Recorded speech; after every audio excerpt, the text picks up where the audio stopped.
कि दिल्ली में लग सकता है वीकेंड कर्फ्यू। सूत्रों के हवाले से यह खबर, सीएम केजरीवाल दोपहर 1 बजे ऐलान कर सकते हैं, यह भी जानकारी मिल रही है। उपराज्यपाल के साथ चल रही है मुख्यमंत्री केजरीवाल की बैठक और इस बैठक से सूत्रों से हमें खबर यही मिल रही है कि वीकेंड कर्फ्यू लगाया जा सकता है। दिल्ली में हालात बेकाबू हो गए। अरविंद केजरीवाल ने पहले साफ कह दिया था कि वो लॉकडाउन के पक्ष में नहीं है, इससे बहुत नुकसान होता है, लेकिन साथ साथ ये बात भी कही थी कि अगर बेड्स की अवेलेबिलिटी होगी, हालात बेकाबू होंगे तो लॉकडाउन लगाना पड़ेगा। इसलिए अभी तक नाइट कर्फ्यू इंपोज है, यानी रात 10 से सुबह 5, लेकिन अब इस बात का फैसला हो सकता है कि हाँ, सैटरडे संडे को लॉकडाउन हो जाए। सीधे ग्राउंड पर चलते हैं, हमारे साथ हमारे संवाददाता पुलकित नागर जुड़ रहे हैं। पुलकित, मीटिंग चल रही है, कब तक खत्म होगी और ऑफिशियल अनाउंसमेंट कब तक होगा कि दिल्ली में वीकेंड कर्फ्यू लगा दिया जाएगा? देखिए, 1 बजे मुख्यमंत्री अरविंद केजरीवाल प्रेस कॉन्फ्रेंस करेंगे, जिसमें ये अनाउंस कर सकते हैं कि वीकेंड कर्फ्यू लगाया जाएगा। रजत, ये बात समझनी होगी कि अभी अगर हम दिल्ली के हालात देखें तो 17,000 से ज्यादा केस पिछले 24 घंटों में आए हैं। आने वाले दिनों में स्थिति और खराब होती हुई दिख रही है। उसकी वजह यह है कि हर दिन करीब 3 से 4 हजार केसेस बढ़ रहे हैं। अगर इसी को हम आगे डिवाइड करते हुए देखें कि जो आंकड़ा अगले 10-5 दिनों में निकल कर आ रहा है वो डराने वाला है। यही वजह है कि दिल्ली सरकार की चिंता इस बात को लेकर है कि अगर इसी तरीके से मरीजों की संख्या बढ़ती रही तो आने वाले 5 से 10 दिनों में दिल्ली में बेड मिलना मुश्किल हो जाएंगे। यही वजह है कि दिल्ली सरकार इसी आकलन को देखते हुए अस्पतालों में बेड्स की संख्या बढ़ा रही है और वीकेंड कर्फ्यू लगाने पर विचार कर रही है। ये बात मीटिंग के अंदर अभी हो रही है। 1 बजे प्रेस कॉन्फ्रेंस में दिल्ली सरकार की नींद जागी, क्योंकि अब से पहले जब हमने अरविंद केजरीवाल को सुना, वो लगातार यही कहते रहे कि लॉकडाउन की तरफ हम तभी जाएंगे जब हालात खराब होंगे। लॉकडाउन की तरफ अभी सरकार विचार नहीं कर रही है, लेकिन अगर जरूरत पड़ी तो विचार करेंगे। इसका मतलब आभास हो चुका है दिल्ली के मुख्यमंत्री को भी कि हालात बद से बदतर होते जा रहे हैं दिल्ली के।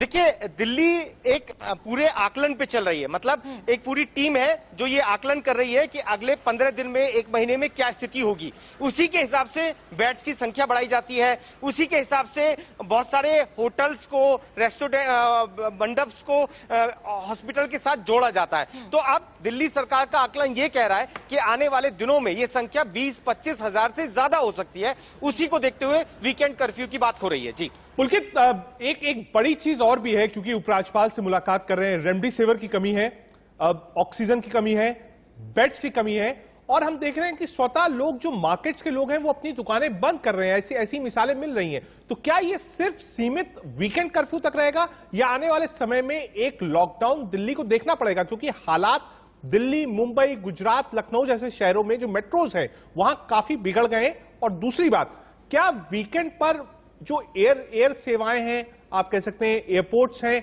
वो और बसेस और रेलवेज, क्या ये फंक्शनल रहेंगे? क्या जो पलायन हो रहा है ये सैटरडे संडे को ये भी होगा या ये रुक जाएगा?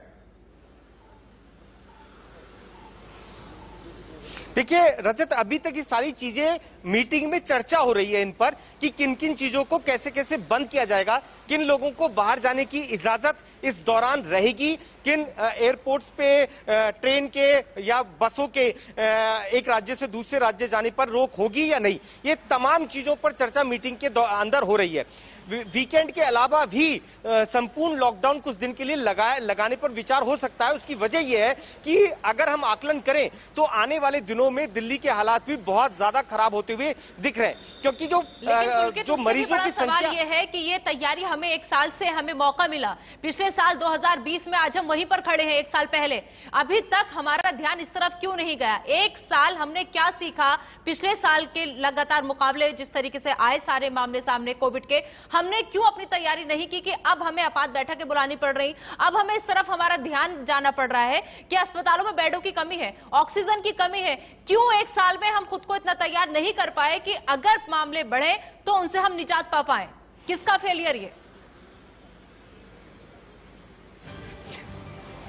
देखिए, अभी अगर मैं आज की बात करूं तो दिल्ली का ये ऐप जो दिल्ली में बेड्स की संख्या को बताता है, वो ये बता रहा है कि दिल्ली के अंदर 4700 के पास बेड्स हैं अभी, जो प्राइवेट अस्पताल, सरकारी अस्पताल, चाहे वो दिल्ली सरकार का हो चाहे वो केंद्र सरकार का हो, उसमें मौजूद है।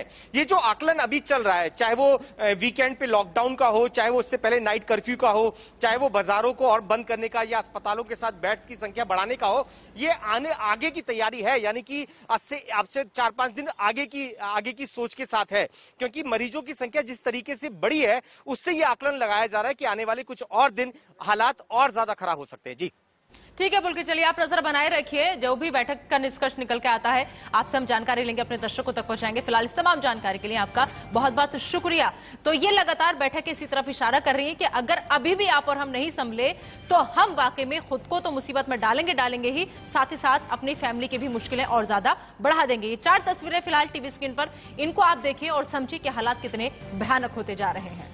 ये तस्वीरें बयां करती हैं कि कितना सर्ज है, संक्रमण कितना फैल रहा है और कैसे स्थिति कहीं ना कहीं हाथ से बाहर जा रही है। जी हां, अस्पताल के बाहर लाइन लगी हुई है, भीड़ है लोगों की, शमशान घाट में जगह नहीं है। जी हां, ये तस्वीरें आपको विचलित करेंगी, सोचने पर मजबूर करेंगी और शायद इन्हीं तस्वीरों से हमको और आपको सबक लेना है कि कोविड से कैसे लड़ना है, कैसे सावधानी बरतनी है।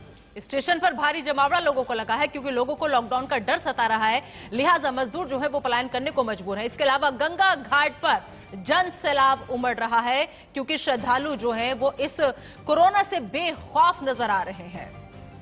4 तस्वीरों के जरिए हम आपको बता रहे हैं कि कैसे भयावह रूप कोविड इस समय लेता जा रहा है, लोगों को परेशानी हो रही है, दिक्कत हो रही है और एक मुश्किल वक्त से देश जूझ रहा है।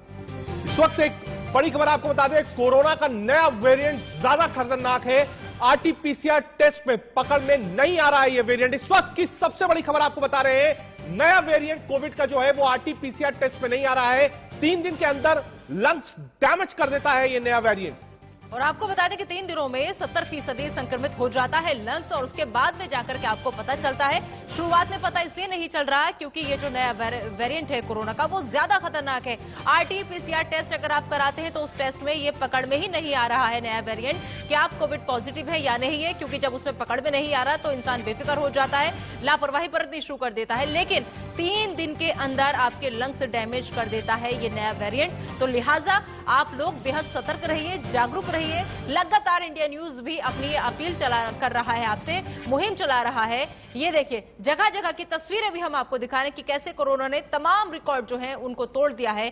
लॉकडाउन के डर से पलायन लगातार लोगों का जारी है, कहीं नाइट कर्फ्यू भी है, लेकिन वहां पर सड़कों पर ऐसी ही भीड़ नजर आ रही है क्योंकि लोग पिछले साल से डरे हुए हैं, सहमे हुए हैं। अभी तक जो लोग बाहर से आए हैं कमाने के लिए, लेकिन वो अभी सही से दोबारा से अपना रोजगार ले भी नहीं पाए थे कि एक बार से नौबत फिर से उन्हें वापस जाने की आ गई है। पंचायत चुनाव इस बीच हो रहे हैं, महाकुंभ पर कोई रोक नहीं है, चुनावी रैलियां भी धड़ल्ले से की जा रही है। लेकिन हां, अगर एक आम आदमी की हम बात करें तो वो अपनी पर्सनल गाड़ी में भी बिना मास्क के नहीं बैठ सकता क्योंकि वो सार्वजनिक हो जाती है, वो पब्लिक प्लेस हो जाती है। लेकिन ये चुनावी रैलियां, महाकुंभ, पंचायत चुनाव, इनमें कहीं कोई सोशल डिस्टेंसिंग नजर नहीं आएगी, यहां पर कहीं कोई मास्क लगाए हुए नजर नहीं आएगा। इन पर कोई सवाल नहीं है, इन पर कोई पाबंदियां नहीं है। 5 तस्वीरों के जरिए हम आपको समझाने की कोशिश कर रहे हैं कि कैसे कोविड सारे रिकॉर्ड तोड़ रहा है, पलायन की वजह क्या है, क्यों लोग पलायन कर रहे हैं। और नीचे की 3 तस्वीरें आपको बता रही हैं कि एक तरफ कोविड से लड़ाई है, दूसरी तरफ चुनावी रैलियां हो रही हैं। जी हां, बंगाल में हम देख रहे हैं लाखों लोग चुनावी रैली में आ रहे हैं। इलेक्शन कमीशन ने इसका संज्ञान लिया है और पॉलिटिकल पार्टी से बात करेंगे कि कैसे इसको रोका जाए। महाकुंभ भी चल रहा है हरिद्वार में, 100 से ज्यादा लोग संक्रमित हुए हैं। ये तस्वीरें हम आपको दिखा रहे हैं। तो ये तस्वीरों के जरिए आपको समझाने की कोशिश कर रहे हैं कि आखिर कोविड कैसे फैल रहा है। नीचे की 3 तस्वीरें आप देख रहे हैं, पंचायत का चुनाव, महाकुंभ, चुनावी रैलियां, भारी तादाद में लोग आ रहे हैं। कोविड के दौरान जो एसओपीज का फॉलो अप होना है वो नहीं हो पा रहा है। और ऊपर की 2 तस्वीरों में आपको दिखा रहे हैं कि कैसे कोविड ने सारे रिकॉर्ड तोड़ दिए हैं और लॉकडाउन के डर से कैसे मजदूर वापस पलायन करने को मजबूर हैं। लेकिन इन तस्वीरों को देखकर जो लोग ये कह रहे हैं कि बड़े बड़े नेता जब मास्क नहीं लगा रहे तो हम क्यों लगाएं, पहले इनसे सवाल पूछिए। हम इनसे भी सवाल पूछ रहे हैं, हम आपसे ही पूछ रहे हैं। लेकिन आपकी जिंदगी आपके हाथ में है, क्योंकि अगर आपके किसी नेता को कुछ होता है तो उसके लिए बहुत इंतजामात हैं और वो इस महामारी से निजात पालेगा। लेकिन अगर आपको कुछ होता है तो आपके पीछे आपकी फैमिली है और सिर्फ वही आपके साथ रहेगी।